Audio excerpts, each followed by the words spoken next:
Jesse said, I got an email from somebody that says, oh, so when the Republicans take over and they're doing good things, what are you going to do then? You really believe that if the Republicans take over, the sun is going to come out tomorrow, that someone's going to flip a switch on this economy, that Obamacare is going to be revealed, that jobs are going to be flowing like chocolate at Willy Wonka's factory? You really believe that? How stupid are you to believe that?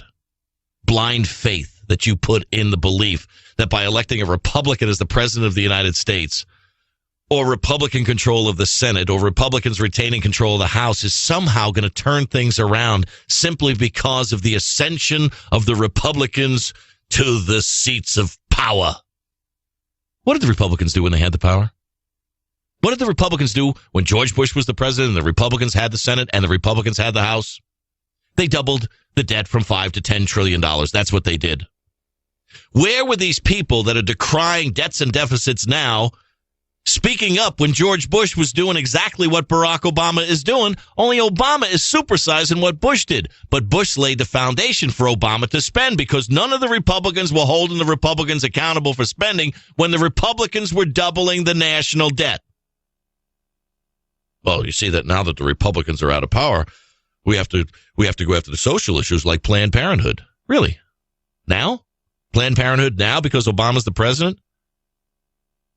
All of a sudden, it's become an organization that needs to be defunded? Well, why didn't the Republicans defund it when they had the White House, the House, and the Senate?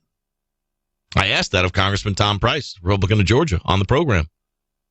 I said, why now? He said, well, because Planned Parenthood has an agenda about using taxpayers' money for abortion. I said, is that new? No. I said, why didn't you do it when George Bush was the president? You guys had control of the House and you guys had control of the Senate. His answer, we should have. Why didn't they? Oh, ye of maximum faith out there who believe that all things are going to be wondrous when the Republicans get control. You really believe that? Well, at least it won't be Obama. If I'm dealing with somebody, I want somebody that I can deal with that's at least consistent. Because I can figure out what it is I have to do to counter their consistency. Obama is the consistent socialist.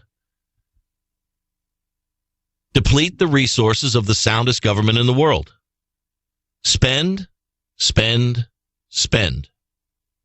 Under the guise of recovery, bust the government, blame the capitalists for the failure, junk the Constitution, declare a dictatorship, circumvent the Constitution, go around Congress, and do whatever it is that you want to do.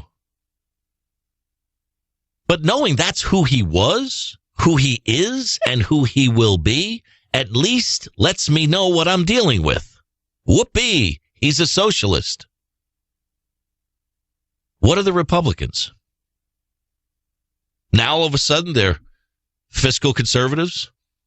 Now they're disciplined in avoiding debt, becoming fiscally responsible with regard to Medicare, that they blew a giant gaping hole in with $1 trillion of unfunded liability for the prescription drug benefit that was a payoff to the pharmaceutical industry, which was created by a Republican by the name of Tozan, who went on to head up the Pharmaceutical Manufacturing Association so he could become the number one lobbyist in the pharmacy group and make $11 million. Oh, yeah, things are going to be different. Just thinking about tomorrow. They're going to be so different. Because what we're going to do is we're going to take socialism and we're going to put it in the rearview mirror. And when socialism's in the rearview mirror, that means something's in the front window. Looking out the front of that windshield, what do I see in front of me with Republicans in charge? Capitalism 2.0. George Bush gave us capitalism. Obama gives us socialism. And you think a new resurgent Republican Party that's been in the political wilderness for such a long period of time has gotten religion and they're going to become fiscally responsible? Put down the crack pipe because you're addicted to fairy tales.